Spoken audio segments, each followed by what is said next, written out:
Hello hello. तो कैसे हैं आप लोग? तो मैं आपका भाई यो रामलाल आ गया थर्ड क्लास में मूविंग चार्ज एंड मैग्नेटिज्म के। तो ये चैप्टर मैंने पढ़ के कर दिया है ख़त्म। अब फटाफट से इसकी सारी क्लास हम रिकॉर्ड करेंगे, जितना जल्दी हो सकेगा जल्दी से चैप्टर खत्म करेंगे भाई। स्टार्ट करेंगे आज हमारे पहले सवाल से। क्या ये सवाल कुछ देखा देखा सा नहीं लगता आपको? हाँ, प्रीवियस क्लास में ऐसा एक क्वेश्चन किया था जिसमें सिर्फ ये जो इसमें टू आई जा रहा है, सिर्फ आई जा रहा था। तो जब सिर्फ आई जा रहा था तो इसमें जो मैग्नेटिक फील्ड थी, रिंग में क्या होती है भाई? Mu naught I divided by two r होती है। ठीक है, कोई दिक्कत नहीं। ये दूसरे प्लेन में है ऐसे, ये दूसरे प्लेन में है ऐसे, अलग अलग प्लेन में है। तो हम पिछले उसमें क्या किए थे? सिंपली हम mu naught i two r का ही वेक्टर सम कर दिए थे, इन दोनों को स्क्वायर करके। तो जब सेम टर्म का वेक्टर सम करते हैं तो स्क्वायर करके रूट के अंदर एक बार इसको मान लो, इस पूरे वैल्यू को मान लो ए, इसको मान लो बी। तो ए स्क्वायर प्लस बी स्क्वायर करेंगे, दोनों वैल्यू सेम है, सेम है, सेम नहीं, दोनों वैल्यू सेम है, सेम है, सेम है, ठीक है सेम है। तो सिंपली मेरा रूट टू आ जाता है। अरे भाई, जब दो लोगों की वेलोसिटी परपेंडिकुलर होती है, इसकी भी वी इसकी भी वी, तो इनका vector sum v root two नहीं आ जाता था? ध्यान से याद करो, कौन सा चैप्टर में पढ़े थे ये चीज़ हम 1D 2D बहुत जगह पढ़ चुके हैं। तो अब दिक्कत की बात ये है, केवल सब कुछ तो सही है, सिर्फ यहाँ पर आई की जगह पर टू आई आ गया है। तो जब टू आई आ गया है तो उससे होगा क्या कि यहाँ पर दो मैग्नेटिक फील्ड आ जाएगी, उसका होल स्क्वायर करेंगे और एक ही मैग्नेटिक फील्ड है और दोनों को रूट में लेंगे। तो ये मेरा कुछ रूट फाइव और बी आ जाएगा। तो ये वाले बी की वैल्यू हमको पता ही है, mu naught I divided by two r root five. ऐसी कोई वैल्यू है क्या? ये देखो, ऐसी ही एक वैल्यू है। सेम अगर आपने वो क्वेश्चन नहीं किया है तो आपको कम समझेगा ये क्वेश्चन। आगे चलेंगे। अब भाई, अब एक में आई करंट जा रहा है, एक में रूट थ्री आई, तो क्या मैं डायरेक्ट लिख दूं कि एक में मैं बी का स्क्वायर करूंगा और एक में ये क्या है, आई रूट थ्री, तो रूट थ्री का स्क्वायर क्या हो जाएगा? सिंपली थ्री, और बी तो बी ही रहेगा, तो ये बी स्क्वायर हो गया।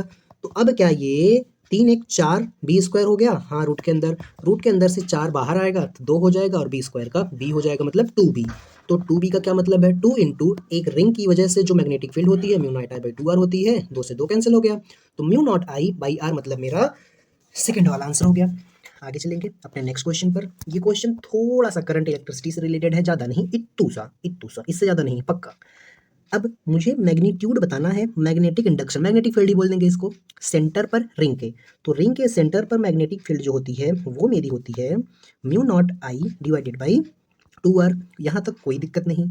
दिक्कत की बात यह है कि क्वेश्चन में आई की वैल्यू नहीं बताया। उसने बताया चार्ज यूनिफॉर्मली स्प्रेड है, ऐसे ऐसे ऐसे, positive negative positive positive positive कुछ भी हो, और रिंग रोटेट कर रही है, ऐसे चार्ज ऐसे रखा है, रिंग ऐसे घूम रही है चार्ज के गोल गोल। तो जब वो एक राउंड घूमेगी, तो एक बार राउंड घूमेगी तो टाइम पीरियड मान लो टी लगा रिंग को घूमने में। तो फ्रीक्वेंसी क्या होती है? नंबर ऑफ टर्न, या हम टाइम पीरियड को ही वन अपॉन फ्रीक्वेंसी कह देते हैं। मान लो तब यहाँ पर हम क्या लेंगे? एवरेज करंट लेंगे, इंस्टेंटेनियस नहीं लेंगे। एवरेज करंट क्या होता है भाई? Change in charge upon change in, अरे Q by T, Q is equal to I T होता है ना, तो I is equal to Q by T लिख दिया। अब अब बात ये है कि सिंपली मैं चार्ज को क्यू ले लेता हूँ, टाइम को टी ले लेता हूँ, तो वन अपॉन टी को हम लोग क्या लिख सकते हैं? एफ। तो क्या मैं आई एवरेज को क्यू एफ लिख सकता हूँ? क्यों नहीं लिख सकते भाई, जरूर लिख सकते हो।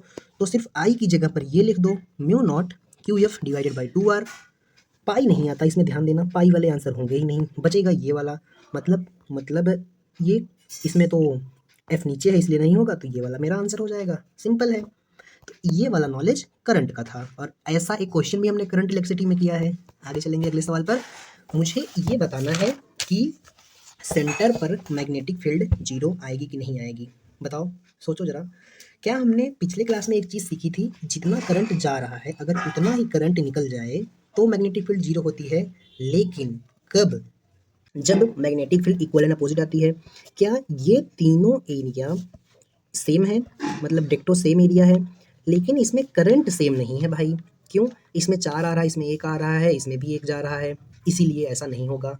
और दूसरी बात, मुझे सिर्फ ये बताना है कि जीरो होगा या नहीं होगा। क्या इस वाले पार्ट में करंट की डायरेक्शन ऐसी है? देखो ऐसे जा रहा है करंट, ये वाले पार्ट में अपना राइट हैंड निकालो, फोर फिंगर को करंट की डायरेक्शन में रखो, थंब आपका कहाँ जा रहा है? इनसाइड। इनसाइड मतलब इसकी वजह से मैग्नेटिक फील्ड क्रॉस में आएगी, पहली चीज़। दूसरी चीज़, इसकी वजह से ये देखो ऐसे करंट जा रहा है, तो करंट की डायरेक्शन में फोर फिंगर रखो और रेडियस को थप्पड़ मारो, लो मार दिया थप्पड़ ऐसे। तो थंब मेरा मेरे साइड आ रहा है, मतलब आउट, आउट मतलब इसकी मैग्नेटिक फील्ड डॉट में आएगी, क्योंकि बाहर अंटी बिंदी लगाती है, ये देखो बिंदी लगा ली। और यहाँ पर करंट ये देखो ऐसे जा रहा है, अरे ऐसे देखो, ये देखो ऐसे जा रहा है, और अब मैं रेडियस को थप्पड़ मारूंगा तो थंब मेरा बाहर आएगा, बाहर मतलब डॉट। तो एक बात बताना एक बात बताना इसकी वजह से डॉट में आ रहा है, इसकी वजह से क्रॉस में। तो एक काम करते हैं, वैसे भी करंट अलग अलग है, तो मैग्नेटिक फील्ड कैलकुलेट कर लेते हैं यार, 2 मिनट लगेगा। एक सिंपल सा फॉर्मूला है, mu naught I divided by 2r, theta divided by 2 पाई। अब 120 डिग्री को रेडियन में कन्वर्ट करो, मुझे भी याद नहीं रहता, आई होप आपको याद होगा। पाई बाई 180 से मल्टीप्लाई कर देते हैं, ये इससे कैंसिल हो जाएगा, और 4 से नहीं जाएगा, 3 से जाएगा, 3 छक 18, 3 चौक 12, 2 दूनी 4, 2 तिहाई 6, 2/3 पाई। तो यहाँ पर हम अगर इसका मैग्नेटिक फील्ड निकाल रहे हैं तो यहाँ पर हम पुट करेंगे mu naught I divided by 2r, और यहाँ पर 2/3, ऊपर रहेगा 1 पाई और नीचे है मेरा 2 पाई। तो पाई से पाई कैंसिल, 2 से 2 कैंसिल, बचा क्या, mu naught I divided by 2r 1/3, तो 3 मल्टीप्लाई हो जाएगा। तो mu naught I divided by 3 दूनी 6r, कौन सा डायरेक्शन है, डायरेक्शन तो हम पहले निकाल चुके हैं, क्रॉस में, मतलब अंदर जा रहा है। आई की वैल्यू भी यहाँ पर अगर आप चाहो तो रख सकते हो, तो आई मेरा 4 है, तो ऐसे ही रहने दो, मान लो रख भी दिया तो 2 से कैंसिल हो जाएगा। आई को अगर मैं रख देता हूँ तो इसको मैं 2 से कैंसिल कर दूंगा, 2 दूनी 4, 2 तिहाई 6, तो mu naught two two mu naught divided by 3r, ये मेरी मैग्नेटिक फील्ड आ गई इस वाले पार्ट की, आ गई भाई इस वाले पार्ट की 2/3 म्यू नॉट आई। अब इस वाले पार्ट की कितनी आएगी, सिंपल है, सारी चीज़ें सिंपल है, सिर्फ आई की वैल्यू का फ़र्क है। तो म्यू नॉट आई कितना है, 1 एम्पियर है, लो 1 एम्पियर रख दिया, और यहाँ पर हम वही सेम चीज़ करेंगे, 2 पाई/3 मल्टीप्लाई बाई 2 पाई, 2 पाई से 2 पाई कैंसिल हो गया, 2 पाई से 2 पाई कैंसिल हो गया, 2 पाई/3 ही था ना भाई, हाँ 2 पाई/3 ही था, और नीचे क्या बच जाएगा 2r, आई की वैल्यू 1 है, तो यहाँ पर ये आ गया और ये डॉट में होगा। तीसरी चीज़, इसका भी ऐसे ही निकाल लेंगे, जब इसका निकालेंगे तो यहाँ पर यहाँ पर ये हमने जो निकाला था ये वाला इसका था भाई, 4 एम्पियर करंट था ना, ये हमने इसका निकाल लिया, तो ये वाला क्रॉस आया है, ये वाला 4 एम्पियर वाला डॉट आया है, ये वाला मेरा 1 एम्पियर वाला, ये 1 एम्पियर वाला है, ये 4 एम्पियर वाला है, ये वाला, तो ये वाला डॉट है, ध्यान देना ये वाला डॉट है, 1 एम्पियर वाला, एक क्रॉस है एक डॉट है। तो एक चीज़ सीधा सीधा बताऊँ, अरे यार इतनी सिंपल चीज़ दिखी कैसे नहीं, इसकी वजह से मैग्नेटिक फील्ड और इन दोनों की वजह से कैंसिल हो जाएगी, बचेगी सिर्फ इसकी वजह से जो भी मैग्नेटिक फील्ड आई है ये वाली, ठीक, नॉट इक्वल टू 0 आ जाएगा, वैल्यू मैंने निकाल दी, हालांकि नीड नहीं थी, ऐसा मुझे पर्सनली लगता है, मैं डायरेक्ट चार्ज सेम था, एंगल सेम था, तो इन दोनों को अपोजिट में कैंसिल कर सकता था, फालतू टाइम वेस्ट हो गया यार। अब इसमें हमको क्या बताना है, हमको 2 स्ट्रेट लाइन दी गई है, एक्स और वाई एक्सेस पर है, I1 I2 करंट कर रही है, कह रही इक्वेशन ऑफ लोकस बतानी है, मतलब हमको लाइन, एक लोकस मतलब वो लाइन या पॉइंट की इक्वेशन बतानी है जहाँ पर जीरो मैग्नेटिक फील्ड होगी। तो ऐसी कौन सी जगह होगी भाई, मैं लेट करता हूँ ये वाली वो जगह है, तो मैंने ये लोकस मान लिया, तो इसकी वजह से, इस करंट की वजह से ये रेडियस आर हो गया, ऊपर जा रहा है 4 फिंगर, और उसको थप्पड़ मारूंगा रेडियस वेक्टर को, तो थंब मेरा इनसाइड जाएगा, इनसाइड मतलब क्रॉस आ जाएगा, इसकी वजह से मैग्नेटिक फील्ड, और इसकी वजह से ये देखो ऐसे जा रहा है करंट, और थप्पड़ मारूंगा रेडियस वेक्टर को तो थंब मेरा बाहर आ रहा है, इसकी वजह से डॉट हो जाएगा मैग्नेटिक फील्ड। अब मैंने लेट कर लिया, ये देखो ये वाली डिस्टेंस को मैंने एक्स माना है, तो ये वाली डिस्टेंस एक्स है, ये वाली वाई है, तो ये वायर कैसा है, जब कुछ ना बताया हो हम क्या मानते हैं, इनफाइनाइट वायर, और अगर मैग्नेटिक फील्ड इस पॉइंट पर जीरो करनी है तो इसकी वजह से जो मैग्नेटिक फील्ड आएगी और इसकी वजह से जो डॉट में मैग्नेटिक फील्ड आएगी दोनों बराबर होनी चाहिए। लेट करते हैं, लेट क्या, मैग्नेटिक फील्ड जीरो होने के लिए बराबर होना पड़ेगा, B1 और B2 को मैंने बराबर कर दिया, तो B1 कितना आएगा, सिंपली म्यू नॉट B1, इसको मैंने B1 माना है, तो म्यू नॉट I2, क्योंकि इसमें करंट I2 जा रहा है, डिवाइडेड बाई 2 पाई आर होगा। 2 पाई आर क्यों हो गया भाई, भाई रिंग थोड़ी है, इनफाइनाइट वायर है, जब कुछ ना बताया हो, ये देखो लॉन्ग तो बता दिया तो भी हम इनफाइनाइट ही लेंगे। अब ये मैंने इसको रख दिया ऐसे, यहाँ भी ऐसे म्यू नॉट I1, यहाँ पे आर की वैल्यू कितनी है, आर की वैल्यू यहाँ पर एक्स है, तो यहाँ पर एक्स रख देंगे, यहाँ पर 2 पाई वाई रख देंगे।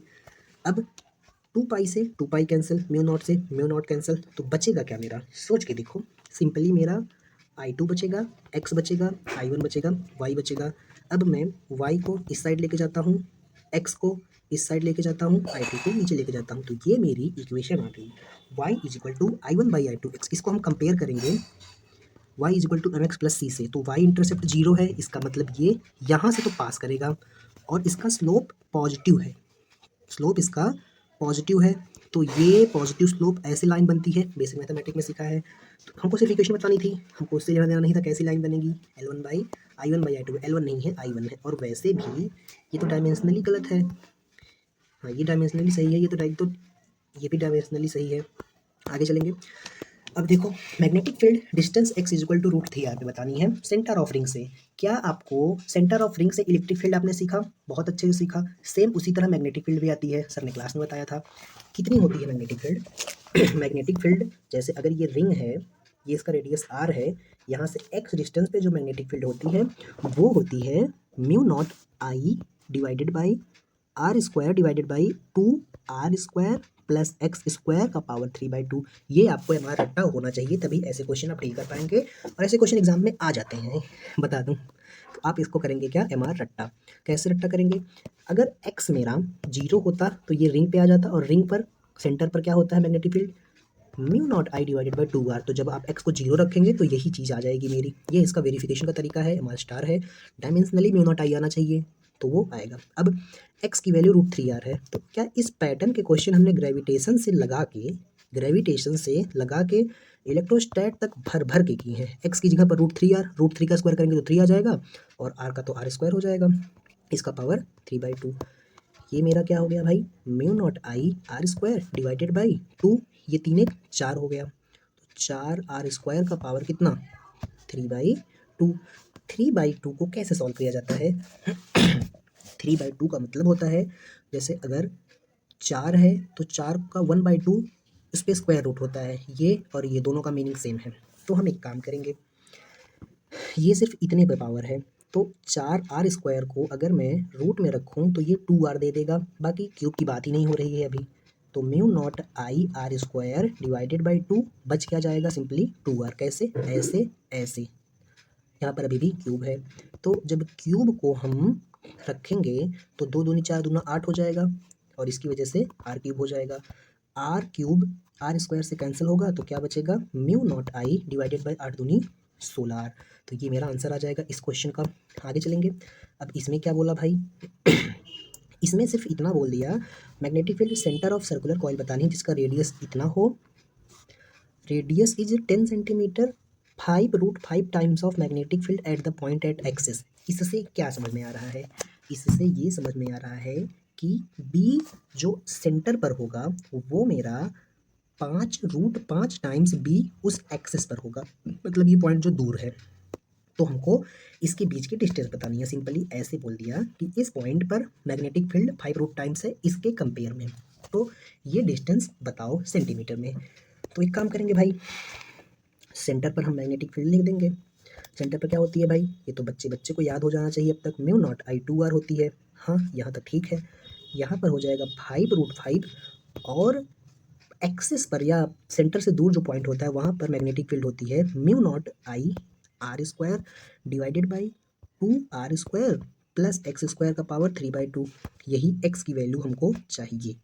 तो पहले हम कैंसिल वगैरह कर लेते हैं भाई, म्यू नॉट आई से म्यू नॉट आई कैंसिल हो गया, इस 2 से ये 2 कैंसिल हो गया, बचा क्या तब, सिंपली इस साइड तो केवल r बचा है, और इस साइड √5 है और r² है, तो ये r इधर जाएगा तो r³ बन जाएगा, और क्या बचेगा 5√5 r³, और ये इस साइड आएगा तो यहाँ पर कुछ नहीं बचा है, तो सिंपली ये r² प्लस x² का पावर 3/2। बस इसको सॉल्व कर लो, आपका आंसर मिल जाएगा। इसको कैसे सॉल्व करेंगे, हैं एक काम करें क्या, एक काम करें, हम इस 3/2 को इस साइड भेजेंगे पावर को, तो यहाँ पर उल्टा जाके इस पूरे से चिपक जाएगी। ये मेथड कहाँ सीखे भाई, थर्मोडायनेमिक्स में। थर्मोडायनेमिक्स से हमने ऐसे पावर की अदला बदली की थी, अगर आपने वो चैप्टर पढ़ा है और क्वेश्चन लगाए हैं तो आपको पता होना चाहिए। अब ये क्यूब है तो ये इस साइड आएगा तो पलटी मार देंगे तो 2/3 हो जाएगा। अब इसको सॉल्व करते हैं भाई, पहले एक काम करें क्या, पहले स्क्वायर कर लेते हैं फिर क्यूब रूट ले लेंगे। जब स्क्वायर करेंगे तो 5 का स्क्वायर पहले करेंगे, 5 बचे 25, √5 का फिर स्क्वायर करेंगे, √5 का स्क्वायर 5, r³ का स्क्वायर करेंगे तो r का पावर 6 हो जाएगा। अब इसमें बच रहा है 1/3 मतलब क्यूब रूट लेना है। तो 25 का क्यूब रूट क्या होगा, 25 मल्टीप्लाई बाय 5 मतलब 125 का क्यूब रूट, 125 का क्यूब रूट 5 हो जाता है। और आर का करेंगे तो इसमें पावर डिवाइड कर देगा इसको, तो ये स्क्वायर हो जाएगा। तो ये मेरा 5r² आ गया। यहाँ पर r² प्लस x² बचा है। अब x² को इस साइड लेके जाओ, 5r² से r² माइनस होगा, ये बच जाएगा 4r²। ऐसा आपको लग रहा होगा मैं 2x में बोल रहा हूँ, बट मैं 2x में नहीं बोल रहा हूँ भाई। 4 का स्क्वायर रूट लेंगे तो 2 आएगा, r का स्क्वायर रूट r आएगा, 2r आ गया। क्या r की वैल्यू क्वेश्चन में दी है 10 सेंटीमीटर, तो 10 दूनी 20 सेंटीमीटर मेरा आंसर हो जाएगा। लेंदी कैलकुलेशन थी, ऐसे क्वेश्चन एक में आने के चांसेस कम होते हैं। अब एक सर्कुलर कॉइल है जो करंट प्रोड्यूस कर रही है V0, ठीक है। जब कॉइल को रिवाउंड किया टू हैव 3 टर्न और सेम करंट सेम रखा, 3 टर्न किया, तो नया मैग्नेटिक फील्ड क्या हो जाएगा। तो क्या हमने ये चीज़ थ्योरी में पढ़ा है कि अगर मैं कॉइल को सेम करंट रखते हुए रिवाउंड करता हूँ तो उसमें से करंट n² पास होता है। ये थ्योरी का पार्ट है, आपको याद होना चाहिए। तो कितना टर्न किया, 3, ये क्या है नंबर ऑफ टर्न, तो 3 3 9 हो जाएगा। और पहले कितना बी था, बी, तो 9 B0 मेरा आंसर हो जाएगा। आगे चलेंगे। At a distance on the axis of centre of circular current carrying coil of radius r, magnetic field become 1/8। यहाँ पर मान लो मैग्नेटिक फील्ड B0 थी, तो यहाँ पर मैग्नेटिक फील्ड B0/8 हो गई, ठीक है, सेंटर के कंपेयर में।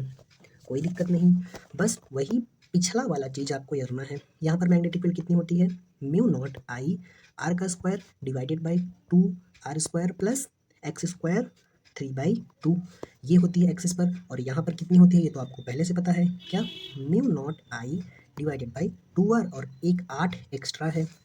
बस अब इसको सॉल्व कर लो। μ0I कैंसिल, 2 से 2 गया, तो क्या बचा, r² प्लस x² का पावर 3/2 इज इक्वल टू यहाँ पर 1 डिवाइडेड बाई 8r बचा है। बस अब इसको सॉल्व कर लो और हमको क्या मिल जाएगा, हमको मिल जाएगा डिस्टेंस। पिछले में सिर्फ 2r आया था इसकी वैल्यू, तो हम वैल्यू दे दिया था, तो इस बार वही चीज़ सेम करनी है। बस इसको फिर से सॉल्व करो, सोचो कैसे सॉल्व करेंगे, सोचो, क्रॉस मल्टीप्लाई कर दो सबसे पहले। तो ये हो जाएगा 8r का cube is equal to r² plus x² का पावर 3/2। एक काम करें क्या काम करेंगे भाई, हम एक काम कर सकते हैं, दोनों साइड हम स्क्वायर रूट ले ले तो सही रहेगा। हम एक काम करेंगे, जो पिछले वाले क्वेश्चन में किए सेम वही चीज़, ये पावर को इधर ट्रांसफ़र कर देंगे। तो 8r यहाँ पर पावर 3 है अंदर, तो यहाँ पर 2/3 हो जाएगा, जो था इसका पलटी, और ये हो जाएगा r² प्लस x²। अब जब इसको सॉल्व करेंगे तो क्या ये 8r का क्यूब, अगर मैं 2 को थोड़ी देर के लिए साइड में रखूँ तो ये चीज़ है, इसका मतलब क्यूब रूट लेना है। 8 का क्यूब रूट 2 होगा, और r का सिंपली r हो जाएगा क्योंकि इसमें मल्टीप्लाई हो जाएगा, सिंपल है। तो इसकी जगह पर 2r आ जाएगा जब क्यूब रूट ये इसका ले लेगा। तो बचा क्या, सिर्फ ऊपर 2 बचा, is equal to r² plus x², square करेंगे तो ये 4r² हो जाएगा, ये r² हो जाएगा, ये x²। 4r में से एक r² माइनस होगा, तो 3r² बचेगा, इज इक्वल टू x²। यहाँ से x की वैल्यू √3r आ जाएगी। ऐसी कोई वैल्यू जरूर होगी, ये देखो ये वाली वैल्यू। आगे चलेंगे अगले सवाल पर। अगला सवाल क्या है, एम्पियर सर्किटल लॉ हमको अप्लाई करना है। पहली बात क्या होता है, ये एक आगे भाई हम एम्पियर सर्किटल लॉ पर, इसमें क्या करना है, इसमें थोड़ी सी चीज़ें आपको ध्यान देनी है। क्या, आपको 2 बातें पता होनी चाहिए। कौन कौन सी बातें, जब DL और B की जो डायरेक्शन है वो सेम हो, या DL और B की डायरेक्शन अपोजिट हो। तो जब अपोजिट होगी तब हम करंट को निगेटिव लेंगे, किसको, करंट को, -I, और जब सेम होगी तो +I। ये कुछ उसी तरह से है जैसे I और R की डायरेक्शन हम लेते थे। तो ये आपको याद कर लेना है। इसमें थोड़ा सा जब भी हम एम्पियर रूल अप्लाई करेंगे, एम्पियर सर्किटल लॉ, थोड़ा सा एक अलग चीज़ हम सीखेंगे, क्या, कि हम करंट की तरफ अपना थंब रखेंगे और ऐसे फिंगर को कर्ल करेंगे, वो हमको बताएगा मैग्नेटिक फील्ड की डायरेक्शन। तो यही एक जगह है जहाँ पर हम थंब रूल नहीं अप्लाई करेंगे, बस उसी का एक मॉडिफाइड वर्जन है ये। अब I1 है, I1 का यूज़ क्यों नहीं होगा, क्योंकि ये लूप के अंदर नहीं है। अब एक बात बताओ, ये मेरा लूप है, ये मेरा लूप है, ये देखो ये मेरा लूप है, एक करंट ऐसे जा रहा है इसमें से, एक करंट ऐसे जा रहा है इसमें से, तो मुझे इसके लिए एम्पियर सर्किटल लॉ लिखना है। कैसे लिखेंगे?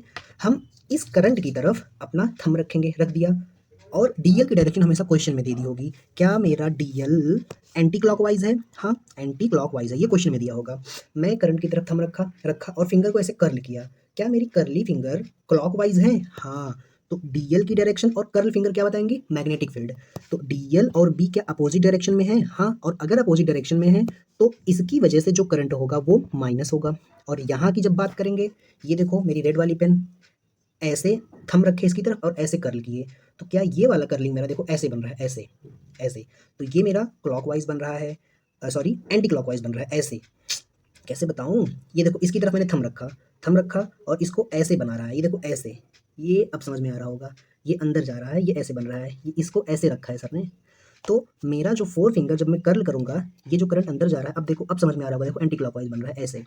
तो यहाँ पर डीएल तो भाई पहले से एंटी क्लॉकवाइज है, इसकी वजह से जो मैग्नेटिक फील्ड इसके अराउंड क्रिएट होगी वो भी मेरी एंटी क्लॉकवाइज हो जाएगी।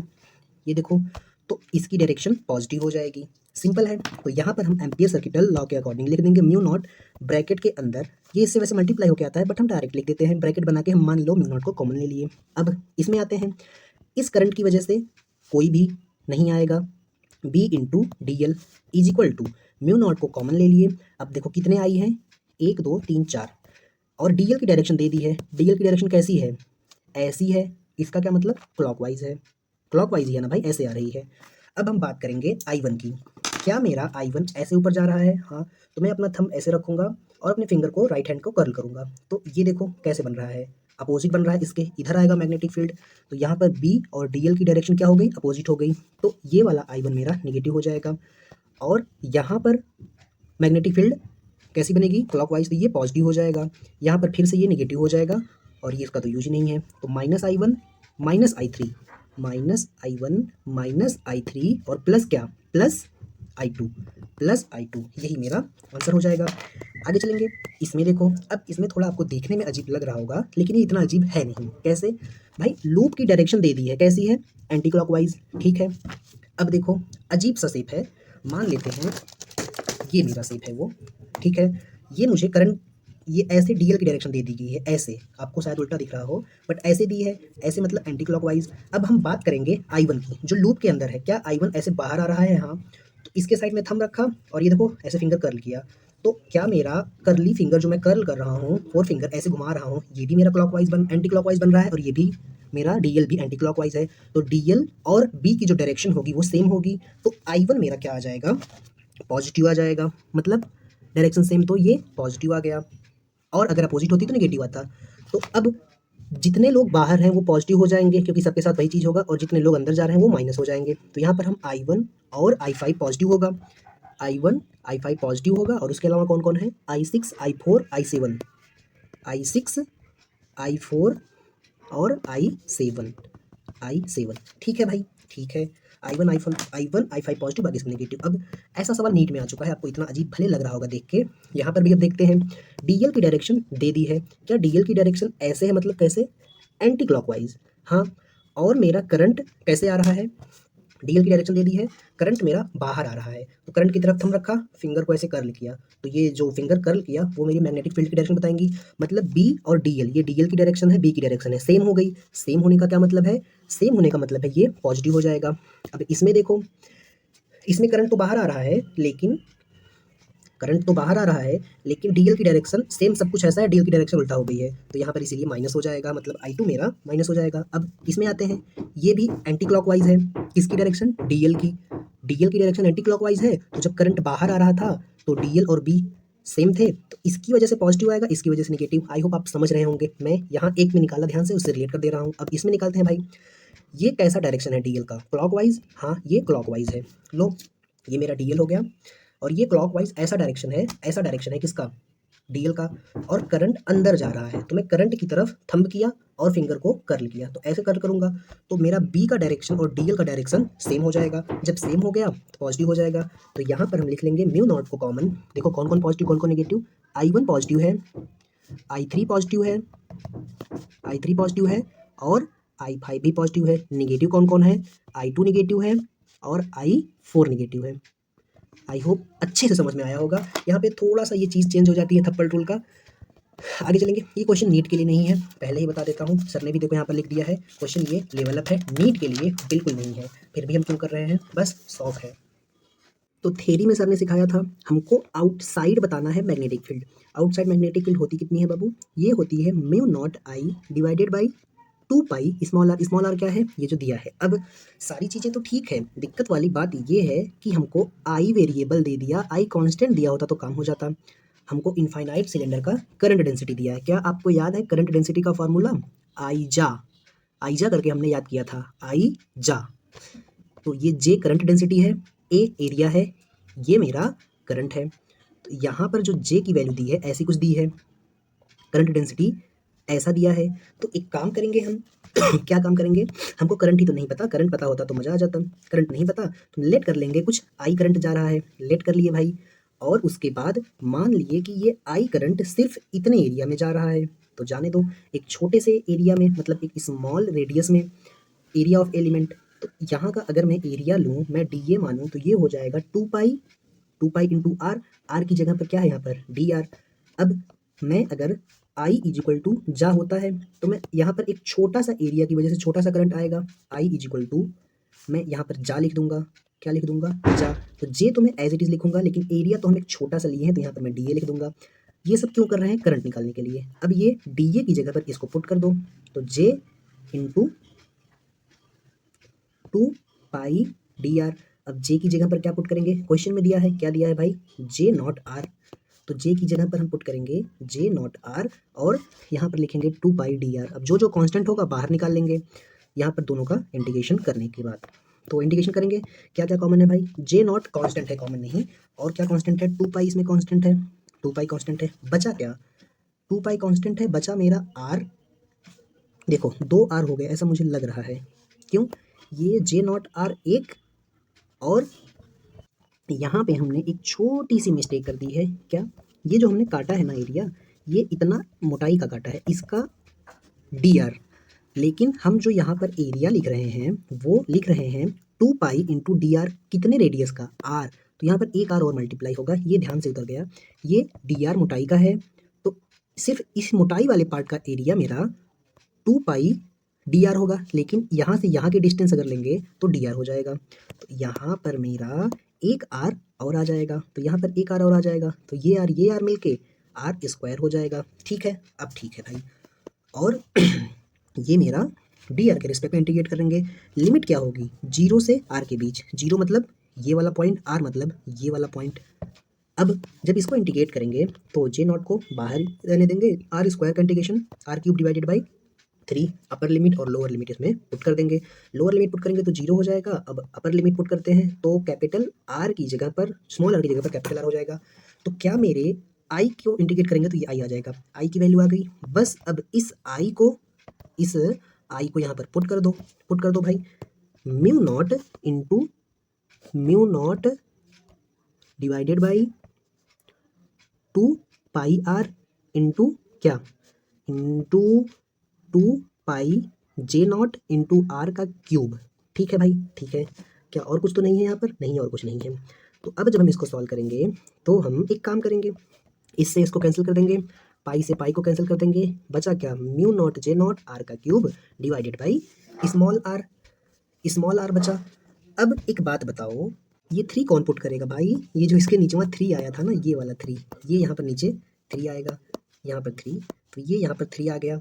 अब एक बात बताओ, आई इज इक्वल टू होता क्या है, आई इज इक्वल टू जा होता है, हाँ। और ये बिल्कुल भी डायमेंशनली सही है। कैसे सही है, क्योंकि J is equal to J naught by R दिया गया है क्वेश्चन में, और जे नॉट का डायमेंशन जे बाई आर होगा। जे में एक एरिया आएगा मतलब आर स्क्वायर, नीचे एक आर आएगा। तो आप अगर डायमेंशन से खेलना जानते हैं तो आप समझ गए होंगे, ये मेरा आंसर आ जाएगा फाइनल वाला। मिलते हैं अगले क्लास में, तब तक के लिए ओके बाय। ये क्वेश्चन नीट में नहीं आएगा, पहले बता देता हूँ।